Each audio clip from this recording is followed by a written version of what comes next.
نحمده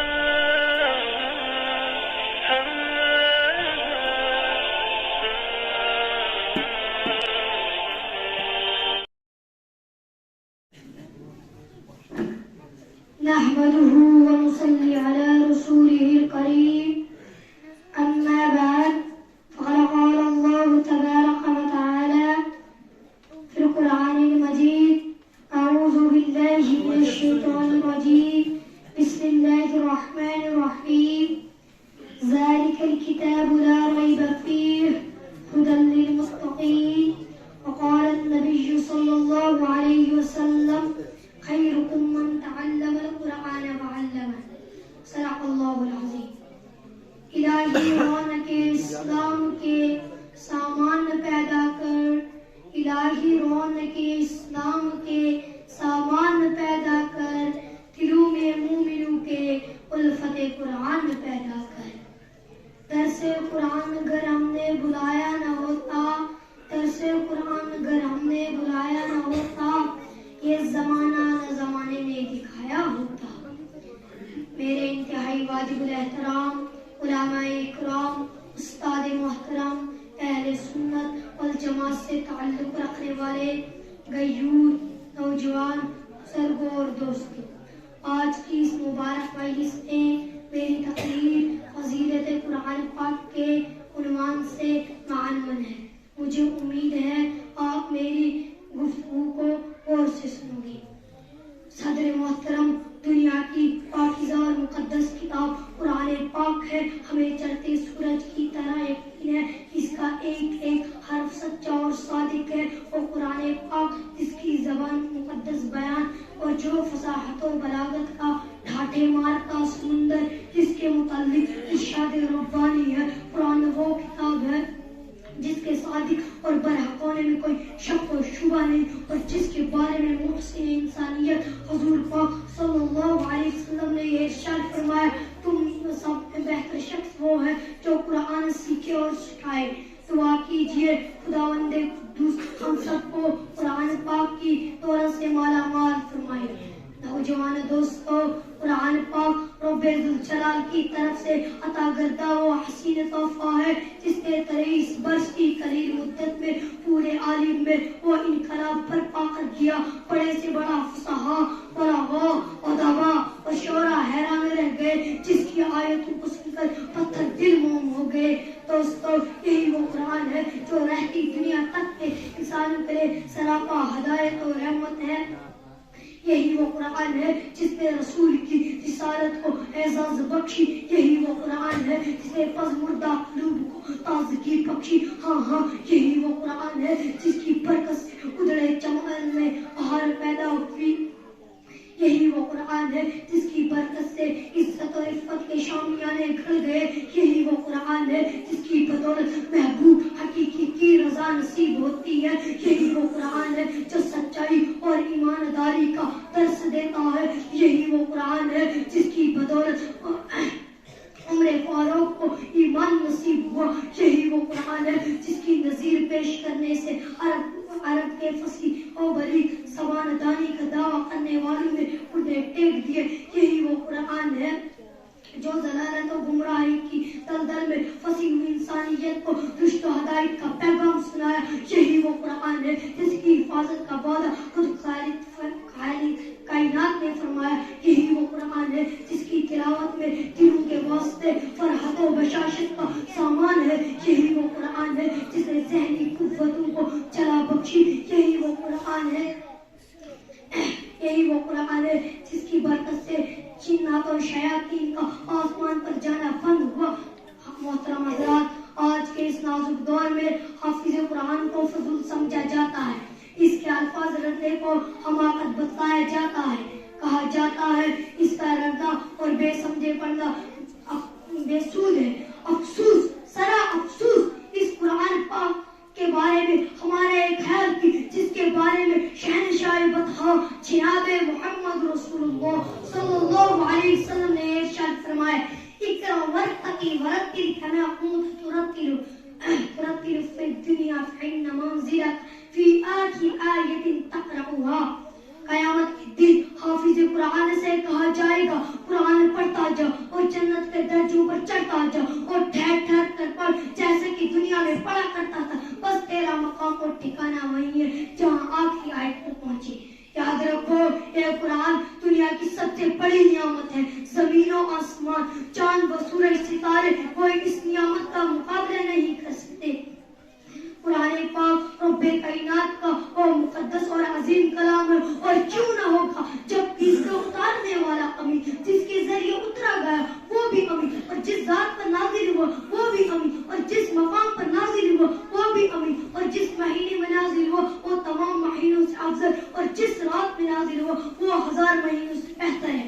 اللہ کا مقدس تمام کلاموں سے افضل اور برتر ہے. حدیث پاک میں آتا ہے فضل کلام اللہ علی سائر الکلام کفضل اللہ علی خلقہ. اللہ کا نبی ارشاد فرماتا ہے جس نے قرآن پڑھا اور اس پر عمل کیا اس کے والدین کو قیامت کے دن سورج سے روشن تاج پہنایا جائے گا. غور کرنے کا مقام ہے کہ جب والدین اس گرا قدر انعام سے نوازا جائے گا, خود پڑھنے والے کا مقام اور مرتبہ کا کیا عالم ہوگا.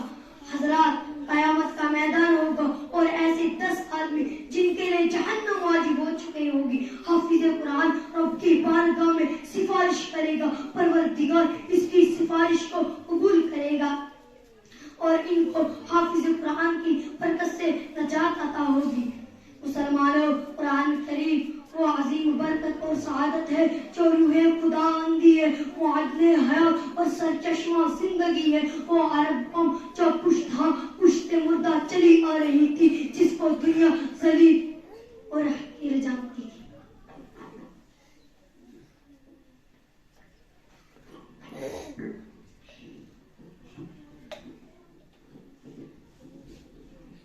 جس کو دنیا ذلیل اور حقیر جانتی تھی. کوئی ان کو اونٹ کی مہنگیوں میں کھیلنے والا سمجھتا, کوئی ان کو جہلیہ عرب کا خطاب دیتا, کوئی ان کو جاہلین مکہ کہتا. لیکن جب قرآن آیا تو جن کا نام جہلیہ عرب تھا صحابہ کرام ہو گئے, جن کو نفرت سے یاد کیا جاتا تھا, ان کو رضی اللہ عنہ ورضوا کا اعزاز ملا. جس زمانے کا نام جاہلیت تھا اس کا نام خیر القرون ہو گیا. اور مردہ قوم جو کروٹ نہیں لے سکتی تھی طاقت و قوت سے ایسی لیس ہو گئی کہ جس نے کیسر و کسرا کا غرور خاک میں ملا دیا, بڑی بڑی سلطنتوں اور حکومتوں کا تختہ الٹ دیا. محترم دوستو, قرآن آیا تو زمانہ و مقام زندگی آئی, قرآن آیا تو عدل و مساوات کا پیغام آیا, قرآن آیا تو مذہب اسلام پھیلا, قرآن آیا تو مردہ قوم زندہ ہوئی, قرآن آیا تو کیسر و کسرا کا غرور خاک میں ملا, قرآن آیا تو باطل کے لہرتے جھنڈے کٹ پڑے, قرآن آیا تو ساری کائنات کو نور ملا, قرآن آیا تو انسانوں کے پجاری خدا کے پرستار بنے, قرآن آیا تو توحید ملی, ایمان ملا, قرآن آیا تو گلستان کو بہار حسن عطا ہوئی. ہاں مجھے کہہ لینے دیجئے کہ قرآن آیا تو روشنی آئی, قرآن آیا تو تاریکی دور ہوئی, قرآن آیا تو امن و امان اور سلامتی آئی, قرآن آیا تو احکام ملے, شریعت ملی, قرآن آیا تو دم توڑتی انسانیت کو حقوق ملے, قرآن آیا تو شرافت و عزت ملی, قرآن آیا تو ضلالت و گمراہی کی وادیوں میں بھٹکتے ہوئے انسانوں کا درد کم ملا, قرآن آیا تو دوستوں سب کچھ ملا. اور افسوس, سارا افسوس, اس